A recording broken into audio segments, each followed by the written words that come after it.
கர்த்தரும் இரட்சகருமாகிய இயேசு கிறிஸ்துவின் இனிதான நாமத்தினாலே ஒவ்வொருவரையும் வாழ்த்தி இந்த புதிய நாளிலும் தேவனுடைய ஜீவனுள்ள வார்த்தையின் மூலமாய் உங்களை சந்திப்பதில் நான் கர்த்தருக்குள் மகிழ்ச்சி அடைகின்றேன்.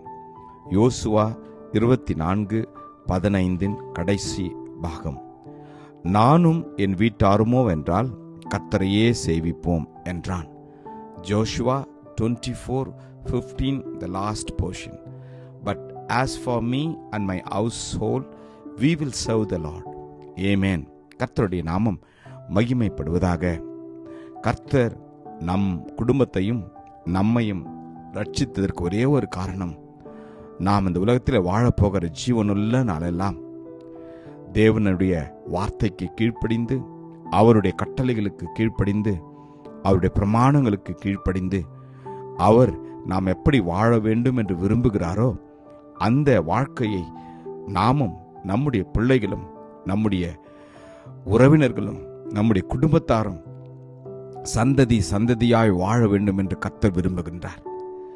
எனவேதான் இந்த நாளிலே நாம் தேவனிடத்தில் நம்மை நாம் அர்ப்பணிப்போம், நம்முடைய பிள்ளைகளை அர்ப்பணிப்போம், குடும்பத்தை அர்ப்பணிப்போம். தேவனிடத்தில் ஒன்றை கேட்போம், கர்த்தாவே, நாங்கள் எங்கள் குடும்பம் எங்களுடைய பிள்ளைகள் உம்மை சேவிக்க எங்களை அர்ப்பணிக்கிறோம்.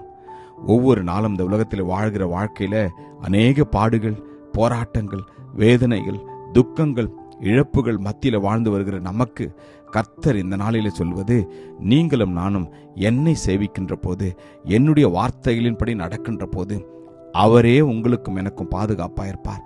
அவருடைய இரத்த கோட்டைக்குள்ளே நாம் ஒவ்வொருவரையும் அவர் வைத்து ஒவ்வொருவரையும் அவர் பாதுகாத்து பராமரிப்பார். நம்முடைய தேவைகளை அவர் நிச்சயமாய் சந்திப்பார். நம்முடைய பிள்ளைகளுடைய தேவைகளை அவர் சந்திப்பார். ஒவ்வொரு நாளும் உங்களுக்கும் எனக்கும் உணவை கொடுத்து, நாம் தங்குகிற இடத்தை கொடுத்து, நமக்கு எல்லாவற்றுக்கும் மேல ஜீவனை கொடுத்து அவர் இம்மட்டுமாய் நம்மை வழிநடத்தி வருகிறார். 7 மாதங்களை முடிக்கப் போகிற நீங்களும் நானும் தேவனிடத்தில் ஒன்றை சொல்லுவோம், கர்த்தாவே, நீர் எங்களுக்கு செய்த ஒவ்வொரு நன்மையான காரியங்களுக்காக உமக்கு நன்றி அப்பா. நாங்கள் ஒழுக்கமுள்ள குடும்பமாய், பக்தியுள்ள குடும்பமாய், விசுவாசமுள்ள குடும்பமாய் நாங்கள் வாழ எங்களை நாங்கள் அர்ப்பணிக்கிறோம் என்று சொல்கின்ற போது கர்த்தர் நம் ஒவ்வொருவரையும் அவர் நிச்சயமாய் நமக்கு அவர் உதவி செய்வார். நம் குடும்பத்தை, நம் ஒவ்வொருவரையும் அவரே வழி நடத்துவார்.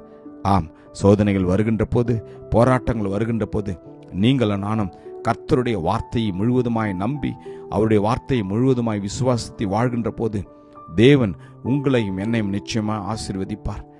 கர்த்தருடைய வார்த்தை விதமாக சொல்கிறது. சங்கீதம் 128 எடுத்து நாம் வாசிக்கின்ற போது, கர்த்தருக்கு பயப்படுகிறவர்கள் இவ்விதமாய் ஆசீர்வதிக்கப்படுவார்கள் என்று. ஆம், நீங்களும் நானும் இந்த உலகத்தில் வாழ்கிற இந்த ஒரே ஒரு வாழ்க்கையில குடும்பமாய் நம்மை நாம் அர்ப்பணிப்போம்.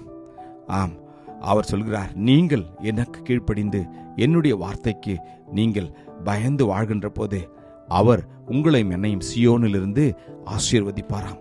நம்முடைய பிள்ளைகளை அவர் ஆசீர்வதிப்பாராம். நம்முடைய பிள்ளைகளுக்கு அவர் சமாதானத்தை கொடுப்பார் என்று வேதம் சொல்கிறது. அது மாத்திரமல்ல, கர்த்தர் உங்களையும் என்னையும் நம்முடைய குடும்பத்தையும் அவர் ஆசீர்வதிப்பார். உன் மனைவி உன் வீட்டோரங்களில் கனி தரும் திராட்சை கொடி போல் இருப்பார்கள். உன் பிள்ளைகள் உன் பந்தியை சுற்றில ஒலிவுமர கன்றுகளைப் போல இருப்பார்கள் என்று வேதம் சொல்கிறது. கர்த்தருக்கு பயப்படுகிற மனுஷன் இவ்விதமாய் ஆசீர்வதிக்கப்படுவானாம். கர்த்தர் இந்த நாளிலே உங்களையும் உங்கள் குடும்பத்தையும் நிச்சயமாய் அவர் ஆசீர்வதிப்பார். அர்ப்பணிப்போமா? கிருபையும் இரக்கம் நிறைந்த நல்ல தகப்பனே, ஆண்டவர், இந்த நல்ல நாளுக்காக உமக்கு நன்றி அப்பா. தகப்பனே, யோசுவா சொல்வது போல நாங்களும் எங்கள் குடும்பமும் அப்பா உண்மையே சேவிப்போம். எங்களை எதிர்த்து அநேக போராட்டங்கள், பாடுகள், வேதனைகள், இன்னல்கள், இழப்புகள் எது வந்தாலும் ஆண்டவரே, நாங்கள் உண்மை விட்டு விலக மாட்டோம். வார்த்தைக்கு கீழ்ப்படிவோம் என்று அர்ப்பணிப்போம். ஆசீர்வாதத்தை பெற்றுக்கொள்வோம். இயேசு நாமத்தில் ஜெபிக்கிறேன் ஜீவனுள்ள நல்ல தகப்பனே. ஆமேன். God bless you. Jesus loves you. Amen.